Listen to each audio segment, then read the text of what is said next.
Yada say ya mwakwaba do Badwam TV Badwam dwumade no eso ya hyase ya denwom na hyase de edu so no Badwam kase nsem no ne obetie wo mu bi ni bambofo sese die emu adwo ewo ntotoro so wa hafomantam no emu yade honsam no ebebro na fe yakọ mampani John Dramani Mahama ne asofo edikan wode wondini aba no ne nsem bi na no pay obete Adom TV Badwam kase Watching live on Facebook /Adom TV Extra Go TV 119 DSTV 280 ko YouTube Adom TV Tube kwadomonline.com nsem weni bebre nso ewo ho bedi de afia amankwa tamaklo afia ni de bientie se den nsem ni kiremu ankasa etie Ghana Police Service say ya make say de asumdua manemu so ewo ntotoro so wa hafomantam no emu ni nyina no se nipa bi bowra Newmont mining site no baby ewi akire na ne akoso wo ho no na enso aninti ade yoye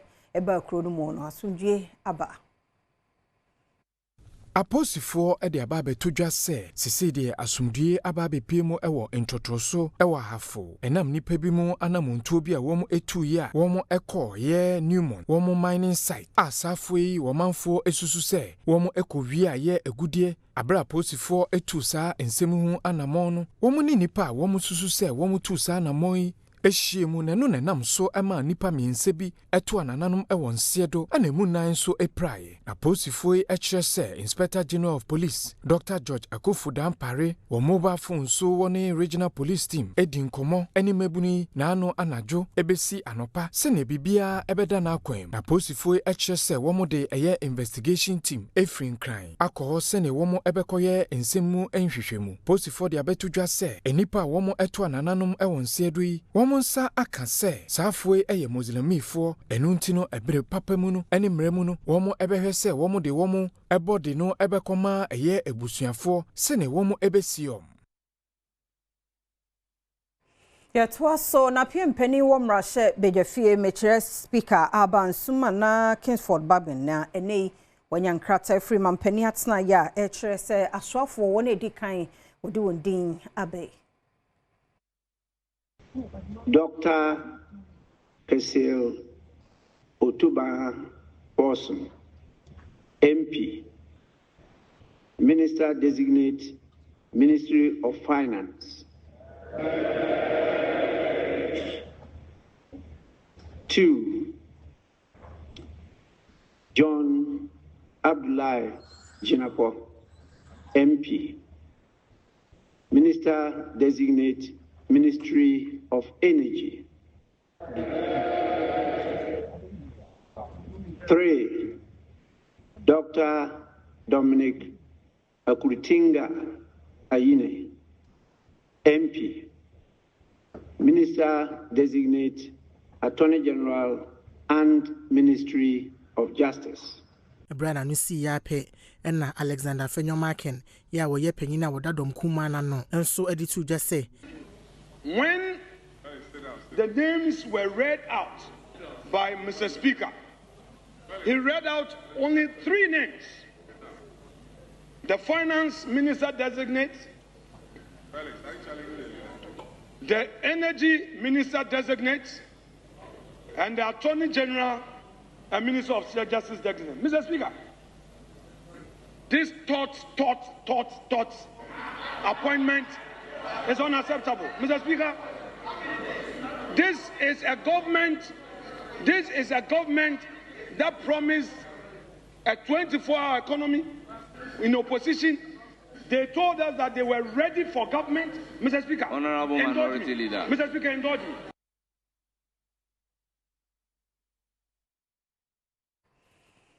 Ghana mampani John Dramani Mahama de to Ghana fo nyina enim se yenkane ho nsa mekire energy nom ne ade na wo mu se enema nsisimu ye wa bandada na breso bra ye de tumi no e ma ne de na nsu ni nyina mu no omo behwe se dum so bia ma omaimo mampani John Dramani Mahama so afena mu so awie ya Oda no hwadi achiro manfo de dikan no okopi annual convention of Ahmadiyya Muslim Mission Jumedi ase ya wo fa sa kwanya no so ekasafa esoma hodo won soso ene nkabomu ye wose koso e wo maimo ampanyine echire mu a ade ba akwa sesei wote na adwa so nefo amienu eguni chimpa eye nyina mahode won sankaye senti of asakonya iso de to Ghana fo nyina nim se wonya ne mo areshimu sansa wode hyehyeye egu akwamu a ebema o mayi enyina mahode egina brane.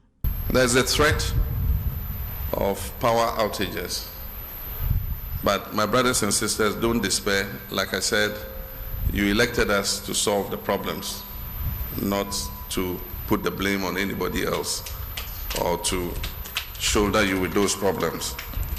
And so yesterday I called a meeting of all the stakeholders in the electricity value chain, and they have been sitting since yesterday to today to come out with innovative solutions so that we're able to keep the lights on. And so I can assure you, with some of the ideas they've come up with, we would make sure that your lights stay on and that we do not have doomsday, as you popularly call it. And this Mebunu be a woman kind central, so and one was see quine. One more shit ties. War quine now would you call Remo War, National Chief Imam, that's not your honor. Meaning, I said, Baba Sadik Nedim Kuniminenso, ye de ama, Ura Patrick ya woman to Omo Bonyo, so it was some ye pay ye casino ediba.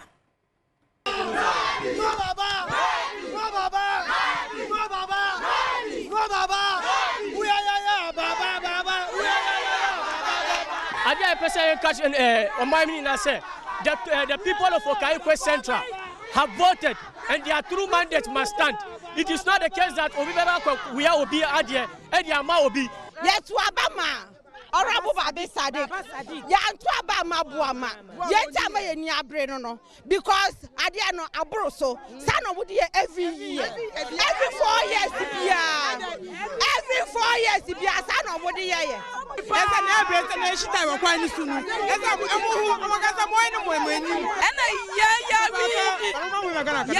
knew one. And we knew one there. And Kaya we knew one there and fire. Yada Yawabu Trepa. Na yanya wini ndiye ya penina wachina kaho eti Patrick Muama wansia enya dia asumdwe baba ha akwa seta asumdwe maada.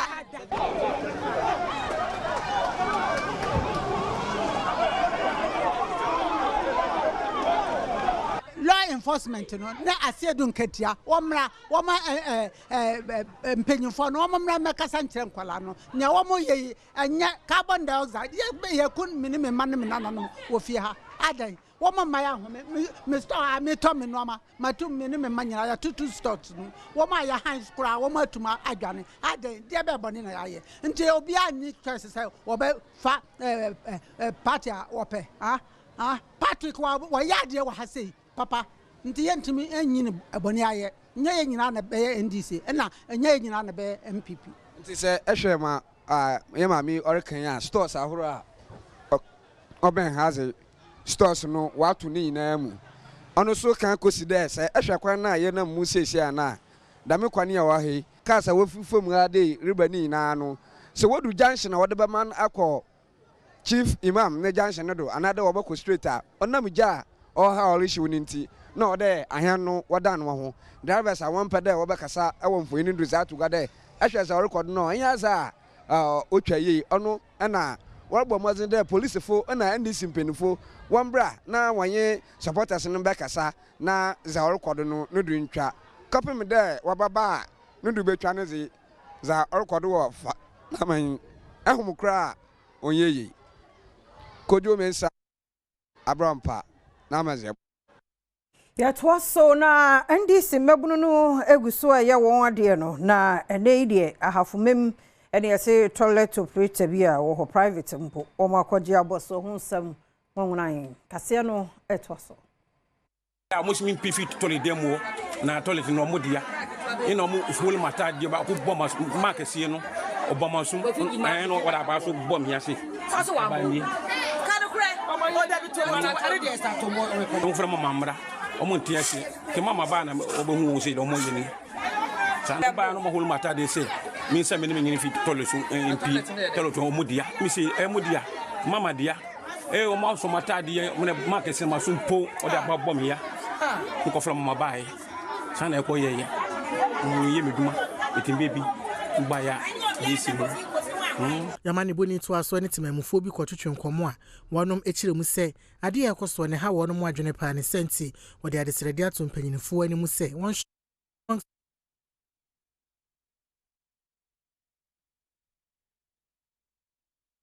mi wo fie ti wana me hu se boys too wo ma chibai na ayi bla na wo toilet no so no se won pie na ti afi no mo bebubu no mo ba beje ene ntam hafo ye nyaaji bum ene asi ya mpri na mpri china esan se ti afi we asi ha no enya aban ti afi bra no wo mo di ababu na ba ne wo he mo fa ba ne mrame wo mo di abani nie wo mo di abono enya nyame anka wo mo di buba glass no wo ma buna mamoja nyina ba asa yiyi ni niam nyina gu ho na sendi wo ya ba ma papa afedi atro ma sa ko fa brantan eni tuo eti yesu ye fresh sendi na sendi ba no mo chi sendi afrida mo shoot sendi ukura wo ya me ayi ukura no mo hu wo no wo mo de sika dwagu wo abraham nkwa so wo record mi ukura mo de sika dwagu so Adom TV Badwam kase na oguso shano na wutu senya East NDC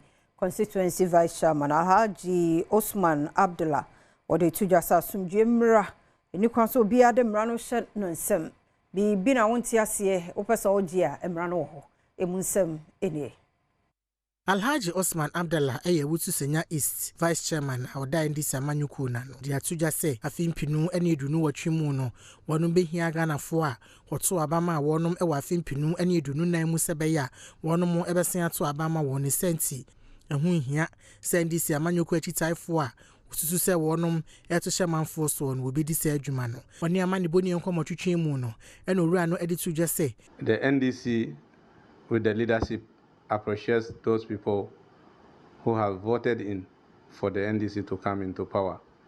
Ghana for Nkumdie, enye NDC for Ghana for dia. And to me, say your party members no so. Ombe make sure say peace reveal in Kaswa so that Kaswa will be the finest constituency that Obia Beunse Kaswa aye krabeshe. And we will have to build the Kaswa that we want. And that is the agenda ahead of us.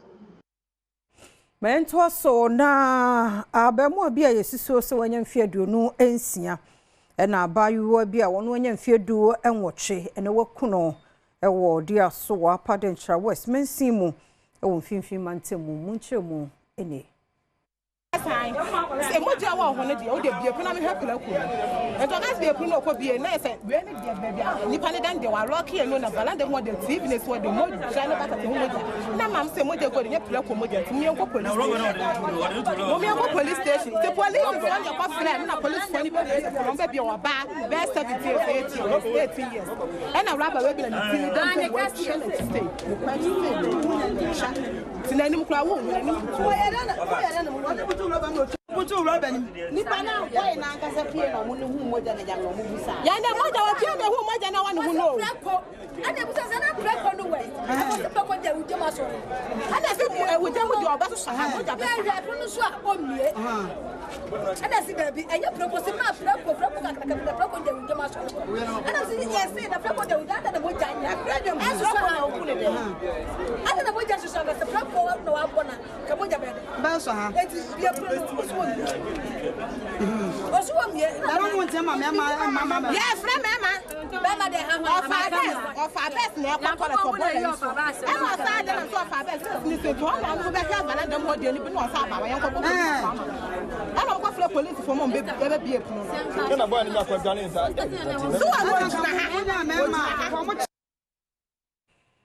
Mampani John Dramani Mahama se abaye eba behwe na ya tentene ne adwumakuo mekire justice no ana se judiciary no niam atumi akenyen omo hunu ne nei se ne manhye dan koyi se wo se gira ne naso ne di ne dwuma se de etie Mampani John Dramani Mahama gidie ene se ene babi enkoyi ewo mayi atemu nsemu a ene animu yi a ewo sempeni fohwe eka sebeyi a ene monyam a wo mayi kura ewo atemu hu no ebetimi atena hoda ochemu se na aban ebehye dwumadi abodo ase sebeya anye nie ene omanfo adwempo bi owo ewo atemu ho no obeye firi hokra. The new NDC administration is resolutely committed to strengthening our justice system to ensure judicial independence and address the systemic inequalities that currently exist. I can assure you that this administration will work tirelessly to ensure that every Ghanaian, regardless of your status or background, is treated with dignity and afforded equal protection under the law. To achieve this objective of justice, we would have to move the stalled constitutional review process forward. Yeah, it was so now Spinters Road, a year Coca-Cola runabout to Honanya, meaning the quine yet. I the share first war Shanka 42 no muso. Cassiano Coho, I didn't see me ever. And now, baby, I'm Mijnea. My baby, a yes, Spinters Road. A bank Coca-Cola runabout. Yenya nenti yese e prende fa baby etutu empono e de traffic e bre ahyemkafo ene nipa omudi kwan so akonia ba ye be pie mu wa han ye hu se ampa e prende fa baby etutu a enu nti enya ade papa ye ni edwedifo ahyemkafo omo wo kwan ni so e twetwe nkomo no sei e no mudi tuja e kwan na ye ne sa ne de ha dwen e kose accident pa especially moto ene cars no cause a lot of accidents. Yeah, it's here. Been probably near Yesuru. Yenye safe cry. Because be bear to missy. Be bear to missy. Last cars I can see any biana container so. Minim saw the speed into one and a money yen fee her. And can near bebanye, mammy way in the container and say boom. And I yen my hand here who's an obedient. Because one ra a bit me account. To send a quan I ended in your meaning no crane a hard dream. When I send a Yamin and company will have a blouse to come to me a year, Hokakan, but Omulo be in any. If you do Hokakanana, a hacker. Omba, and a still as a Hona Science Abu, with the all watch it. But I know Crank company some more, Omugoso, Ombo to me, because Omunomicas or Mukasa way. No mudi omkasa kese atapakwa we kwanya ba se dempo anya we na abana so tuye beka se omu papa mu omu ka tabai nka we de obi betumi dia tonu so aye sa de we nka we ka simple kra Menya no Adom TV Badwam kase na ha ne be makwan no pay ye DC aseda ne ye wodia omre no wadaje radin fa nkomra sumdwem koso ahyeyen wo YouTube Adom TV tube and adomonline.com and our Facebook/Adom TV extra ye kwa ba de bonkrata ne bi wo ha Adom Online Stories nso ye kenkan ye nche kra twen